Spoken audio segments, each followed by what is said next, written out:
Wait tayo sa atong number 88. Number 92. 92.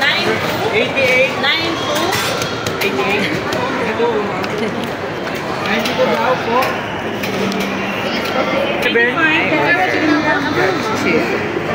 Thank you. Ayan guys, here na ang take-out ko. Pepsi.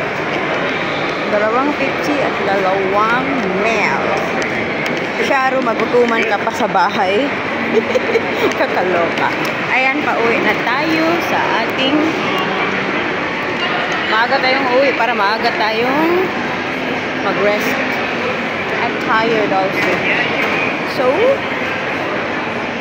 maghanap tayo ng coffee. Doon na lang tayo magko-coffee. Gastos na. Bigyan man dyan. Kasi 5 o'clock na rin. Pwede rin maghanap ako ng coffee. Para hindi ako antoken. Doon tayo maghanap.